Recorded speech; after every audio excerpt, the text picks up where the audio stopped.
গান্ধীগ্রামে doctor B.R.. আম্বেদকরের 136তম জন্মজয়ন্তী উদযাপন। সংবিধান প্রণেতা ডক্টর বি.আর. আম্বেদকরের 136তম জন্মজয়ন্তী যথাযোগ্য মর্যাদায় উদযাপন করা হলো বামুটিয়া বিধানসভা কেন্দ্রের অন্তর্গত গান্ধীগ্রাম বাজার এলাকায় ত্রিপুরা তপশিলি জাতি সমন্বয় সমিতি গান্ধীগ্রাম অঞ্চল কমিটির উদ্যোগে সিপিআইএম পার্টি অফিসের সামনে এই কর্মসূচির আয়োজন করা হয়। অনুষ্ঠানে উপস্থিত থেকে আম্বেদকরের প্রতিকৃতিতে পুষ্পার্ঘ্য অর্পণ করে বামুটিয়া বিধানসভা কেন্দ্রের বিধায়ক তথা তপশিলি জাতি সমন্বয় সমিতির রাজ্য কমিটির সদস্য নয়ন সরকার। এছাড়া উপস্থিত ছিলেন সিপিআইএম মোহনপুর মহকুমা শাসক মণ্ডলীর সদস্য খোকন দেবনাথ, স্বপন দেব, উত্তম সাহা, নারী নেত্রী সবিতা দেব, তপশিলি জাতি সমন্বয় সমিতির নেতৃত্ব নিহার রঞ্জন দাস, যতীন্দ্র সরকার সহ অন্যান্য স্থানীয় নেতৃত্ব ও কর্মী সমর্থকরা। অনুষ্ঠানে বক্তারা ডক্টর আম্বেদকরের জীবন ও আদর্শ তুলে ধরে সামাজিক সমতা, ন্যায় এবং সংবিধানের মর্যাদা রক্ষার উপর গুরুত্ব আরোপ করেন। পাশাপাশি তার দেখানো পথ অনুসরণ করে সমাজের পিছিয়ে পড়া মানুষের উন্নয়নের কাজ করার জন্য আহ্বান জানানো হয়। উৎসবমুখর পরিবেশে পালিত হয় এই কর্মসূচিতে স্থানীয় মানুষের উপস্থিতি ছিল লক্ষণীয়। এই অনুষ্ঠানের আমরা সভাপতি উপস্থিত আছেন সিপিআইএম নেতৃত্ব কমরেড খোকন দেবনাথ, স্বপন দেব, উত্তম সাহা এবং সংগঠনের নেতৃত্ব আছেন নিহারঞ্জন দাস সহ নারী নেতৃত্ব সবিতা দেব এবং অন্যান্য কমরেড।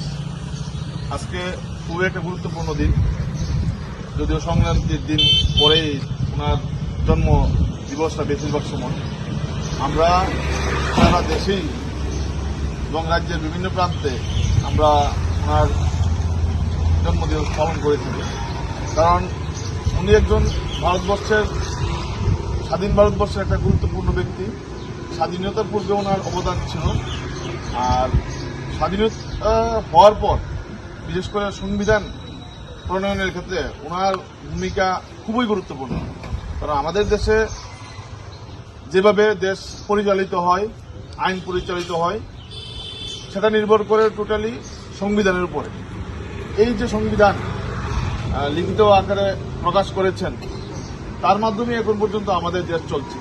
কিন্তু বর্তমান দেশে এবং বর্তমান যে রাজ্য পরিস্থিতি, এই রাজ্য পরিস্থিতিতে সংবিধান আক্রান্ত। কারণ আমরা যেভাবে সংবিধানে মানুষের যেভাবে অধিকারগুলো আছেন, মৌলিক অধিকার, বিভিন্ন নিজের কাজ করার অধিকার, ভোটদানের অধিকার, তারপর ব্যবসা বাণিজ্য করার অধিকার, সে অধিকার কিন্তু খর্ব হচ্ছে। আমাদের যে অধিকারগুলো আছে এটা সংবিধানের উপর ভিত্তি করে আমাদের অধিকার, আমাদের বিশেষ করে আমরা স্কুলের বইও লেখা থাকে মৌলিক অধিকারগুলো কি কি, আমাদের মৌলিক কর্তব্য কি কি আমরা, কিন্তু এই মৌলিক অধিকার আমরা রক্ষা করতে পারছি না। কারণ নিজের যে বেঁচে থাকার যে লড়াই বা বেঁচে থাকতে গেলে যা করতে হয়, সেই ক্ষেত্রে আমাদের ব্যাঘাত করছে। আমাদের দেশে যদি কথা বলার অধিকার আমাদের হরণ করে নিয়ে যায়, তাহলে আমরা কিভাবে চলব? এই দেশে এখন, এই রাজ্যে বলুন, দেশে বলুন, মানুষ নিজের অধিকার প্রয়োগ করতে পারছে না। এরকম ভাবে আপনারা দেখেছেন আমাদের রাজ্যে বা দেশের বিভিন্ন প্রান্তে যে নির্বাচন হচ্ছে, মানুষ কিন্তু ভোট দিতে পারছে না। মানুষের যে একটা বিরাট বড় অধিকার, ভোটদানের অধিকার, সে অধিকার কিন্তু খর্ব হচ্ছে। মানুষের ব্যবসা বাণিজ্য করার অধিকার, সেক্ষেত্রে ব্যবসা বাণিজ্য করতে পারছেন না। মানুষ যে খাওয়ার অধিকার, সে অধিকার পর্যন্ত কেড়ে নিয়েছে। কে কি খাবে, কে কি করবে, সেটাতে পর্যন্ত আজকে দেশের সরকার হস্তক্ষেপ করছে। মানুষ কোন ধর্ম পালন করবে, সেটা সংবিধান আমাদেরকে অধিকার দিয়েছে। আপনি কোন ধর্ম পালন করবেন, হিন্দু ধর্ম পালন করবেন, খ্রিস্টান, বৌদ্ধ, মুসলিম, এটা আপনাদের ব্যক্তিগত ইচ্ছা। সেই অধিকারের পর্যন্ত তারা হস্তক্ষেপ করছে। তারপর আমাদের যে সাম্য, মৈত্রী, যেটা আমাদের সংবিধানের মধ্যে লেখা আছে সুন্দরভাবে, যে আমাদের জাতিভেদ কোনো থাকবে না, এক জাতি এক প্রাণ একতা, এই যে আমাদের যে এই বৈচিত্র্যের মধ্যে ঐক্য, এই বৈচিত্র্যের মধ্যে ঐক্যের আচরণ আছে এই দেশের সরকার, রাজনৈতিকভাবে বলুন আর তাদের প্রশাসনের নীতি বলুন।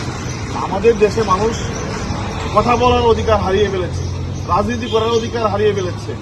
আমরা যেই জায়গাতে দাঁড়িয়ে কথা বলছি, যখন আমাদের সরকার ছিল, এই এলাকার মানুষ খুব সুন্দরভাবে ভোটদান করতে পেরেছে, খুব সুন্দরভাবে নিজেদের অধিকার রক্ষা করতে পেরেছে, ব্যবসা বাণিজ্য করতে পেরেছে। এখন গান্ধীগ্রামের অবস্থায় বলুন, আমাদের গান্ধীগ্রামের মানুষ পর্যন্ত এই স্বাধীন ভারতবর্ষে পরাধীনতার মতো বসবাস করতে হচ্ছে। কেন?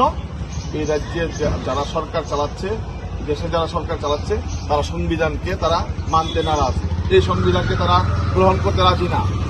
এই দল, বিজেপি দল যারা সরকারে আছে, তারা আমাদের দেশের তেরঙ্গা পতাকাকে পর্যন্ত তারা অস্বীকার করে, আর এখানে হল তিরঙ্গা বলে এই বিজেপি সরকার। তো আমরা চাইবো এই সংবিধানের যে প্রণেতা ডক্টর বি আর আম্বেদকর,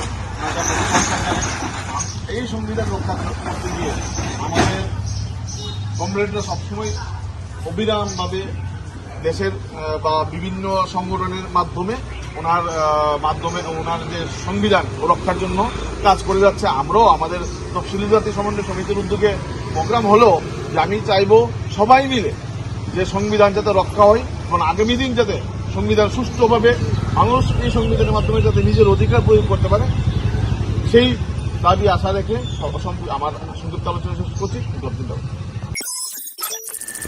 রিপোর্ট সংবাদ প্রতীক্ষা।